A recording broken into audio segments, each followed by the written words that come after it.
Intermediate product, फिर उससे machinery बनती है या दूसरे प्रोडक्ट बनते हैं, इसलिए उसको कहते हैं बेसिक इंडस्ट्री। तो on the basis of output industries are classified into two parts. Consumer industry, जैसे पेस्ट बन गया, कोई भी कंज्यूमर आइटम, व्हीकल बन गया, कार बन गई, स्कूटर बन गया, डायरेक्ट वो कंज्यूमर इंडस्ट्री, यानी ऐसे प्रोडक्ट जो डायरेक्ट कंज्यूमर यूज करे। और ऐसे प्रोडक्ट बेसिक इंडस्ट्री में आते हैं जो कंज्यूमर नहीं, other industry as a raw material use करती हैं और फिर उनको मार्केट में, यानी वो कंज्यूमर प्रोडक्ट में कन्वर्ट करती। यस, और लास्ट में है important, on the basis of ownership. Ownership का मतलब है स्वामित्व के आधार पर, स्वामी कौन है। तो उसमें तीन प्रकार की हैं, एक पब्लिक सेक्टर इंडस्ट्री होती है, एक प्राइवेट सेक्टर और एक जॉइंट सेक्टर। ध्यान से सुनो, पब्लिक स्कूल प्राइवेट स्कूल कहलाते हैं, लेकिन जब पब्लिक सेक्टर इंडस्ट्री की बात करो तो गवर्नमेंट इंडस्ट्री कहलाती है। प्राइवेट तो प्राइवेट है ही, तो पब्लिक सेक्टर इंडस्ट्री गवर्नमेंट, जैसे ONGC है, जैसे BHEL है, जैसे HAL है, ऐसी जो गवर्नमेंट की है, ठीक है ना। लेकिन मारुति भी गवर्नमेंट की है, लेकिन उसमें सुजुकी का भी शेयर है, इसलिए उसको जॉइंट सेक्टर इंडस्ट्री कहते हैं। जैसे रिलायंस पेट्रोकेमिकल, तो उसमें सरकार का भी शेयर है और रिलायंस का भी, इसलिए उसको जॉइंट सेक्टर इंडस्ट्री कहते हैं। तो पब्लिक सेक्टर इंडस्ट्री जिसमें ओनरशिप यानी स्वामित्व, स्वामी को मालिक कौन है उसके आधार पर।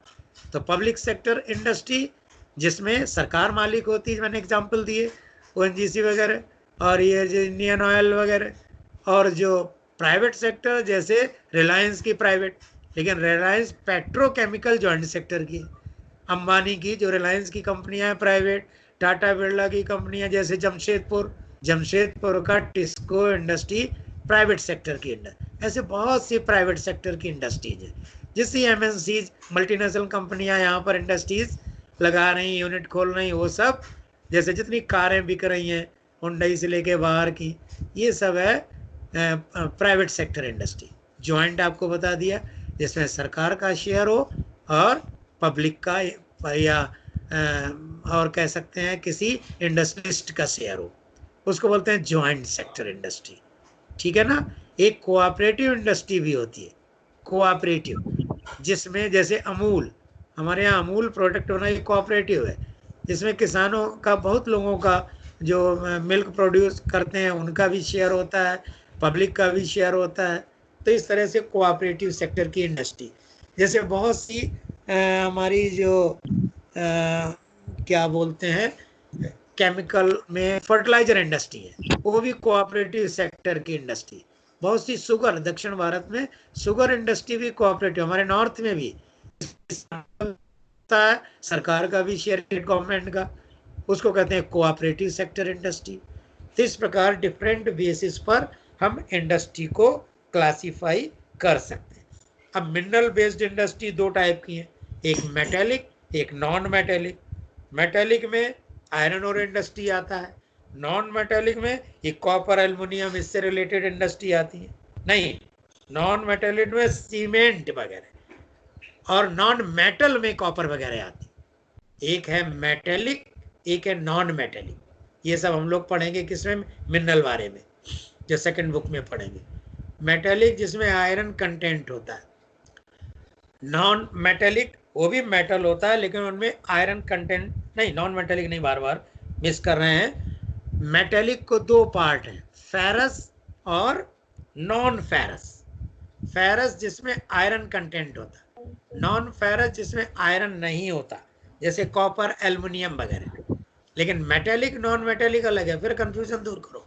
मेटेलिक जिसमें मेटल हो, नॉन मेटेलिक जिसमें जैसे सीमेंट इंडस्ट्री, उसमें मेटल यूज नहीं होता, क्या होता है, लाइमस्टोन यूज होता है, ठीक है ना।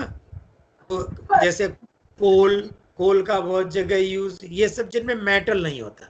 और मेटल और नॉन मेटल, इसमें आपको अंतर ही पता, साइंस में भी आप पढ़ सकते हैं।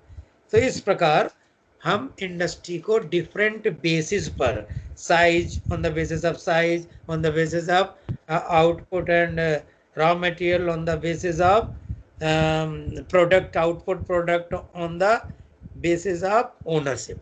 अच्छा, रॉ मटेरियल में इनपुट है और आउटपुट किस में है, जो कंज्यूमर ये सब में नहीं, यानी उनका आउटपुट का मतलब उनका कौन सा उन्होंने नया प्रोडक्ट कन्वर्ट किया, उसको बोलते हैं आउटपुट, प्रोडक्शन।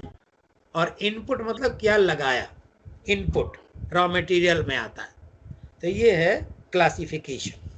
तो शायद आपको कुछ क्लियर हुआ होगा। अब इनके डिटेल्स, कल आपको एक और नया टर्म है, नोट करें, फुट लूज इंडस्ट्री। ऐसी इंडस्ट्री जिनमें जरूरी नहीं कि वो रॉ मटेरियल के आसपास इस्टेब्लिश की जाए, कहीं भी कोई एक पार्ट यूनिट पार्ट बनाने वाली इंडस्ट्री कहीं भी जिनमें हैवी रॉ मटेरियल की जरूरत नहीं होती है, वो भारत के किसी कोने में भी इस्टेब्लिश की जा सकती है। बहुत ज़्यादा उसमें ह्यूज इन्वेस्टमेंट की जरूरत। फुट लूज, स्वच्छंद उद्योग हिंदी में कहते हैं उसको, स्वच्छंद, नाम ही से पता लगता कि कहीं भी वो भारत के किसी भी कोने में, क्यों उसमें बहुत ज़्यादा जो हमारे प्रभावित करने वाले कारक हैं, इन्फ्लुएंसिंग फैक्टर्स ज़्यादा इफेक्टिव नहीं होते, उसको बोलते हैं फुट लूज इंडस्ट्री। सुनिए, footloose industry are located in a wide variety of places. कहीं भी छोटे छोटे, कहीं भी किसी कंपोनेंट के लिए कोई प्रोडक्ट है, उसके कंपोनेंट के लिए एमएनसीज कंपनियां अलग अलग, फुट लूज इंडस्ट्री का मतलब छोटे छोटे यूनिट्स के रूप में वहाँ इस्टेब्लिश कर देती।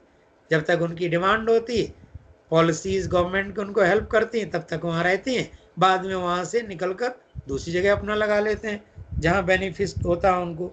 दे are not dependent on the specific raw material, वो किसी स्पेसिफिक रॉ मटेरियल पर डिपेंड नहीं करती। इसके बाद they produce in small quantity, also employ a small labour force, बहुत ज़्यादा लेबर की भी इनमें ज़रूरत नहीं होती है। The important factor in their location is accessibility by road, बस नेटवर्क रोड होना चाहिए। इसके अलावा बहुत ज़्यादा इनमें जो प्रभावित करने वाले या इन्फ्लुएंसिंग फैक्टर्स किसी इंडस्ट्री के, इनको ज़्यादा इफेक्ट नहीं करते, उनको कहते हैं फुट लूज इंडस्ट्री। एक ये टर्म था, आज आपको बताया, ठीक है ना। अब एग्रोवेट इंडस्ट्री में अगर आ जाए, मिनरल वेस्ट और एग्रोवेट इंडस्ट्री में डिस्टिंग्विश करो क्वेश्चन, तो एग्रोवेस्ट इंडस्ट्री के रॉ मटेरियल इनपुट एग्रीकल्चर से आते हैं। क्या एग्जाम्पल उसके, जैसे शुगर कैन एग्रीकल्चर से आती है।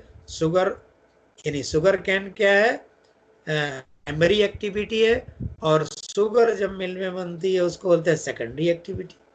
तो उसका रॉ मटेरियल जहाँ से आए, कहाँ से आता है, वो एग्रीकल्चर से आता है एग्रो बेस्ड, मिनरल माइन से आता है तो मिनरल बेस्ड, ठीक है ना। Agro based industry small scale industries में ज़्यादातर आती है, लेकिन mineral based industry large scale में भी आती है, कुछ स्मॉल में भी आती है। अब जैसे कोई अपना आजकल बड़ी बड़ी इंडस्ट्रीज मैन्युफैक्चरिंग होने लगी है और ज्वेलरी वगैरह की, ठीक है ना, मशीनें भी आजकल, मशीनों से पूरी ज्वेलरी बनने लगी है, तो उसका कहाँ से आता है, प्राइमरी सेक्टर से, उसका डायमंड या गोल्ड या चीज़ें माइनिंग करके से आती हैं, सिल्वर, और उसको हम टेक्नोलॉजी के द्वारा इंडस्ट्री में नया प्रोडक्ट बना देते हैं। तो जो मिनरल से आता है raw material, mineral based industry, इसमें ह्यूज इन्वेस्टमेंट की ज़रूरत होती, लेकिन जो स्मॉल स्केल इंडस्ट्री, उस वजह से शुगर स्मॉल स्केल में आता, बहुत ज़्यादा ह्यूज इन्वेस्टमेंट की ज़रूरत होती, एग्रो बेस्ड। ये एक सिंपल सा डिफरेंस है, agro based industry and mineral based industry.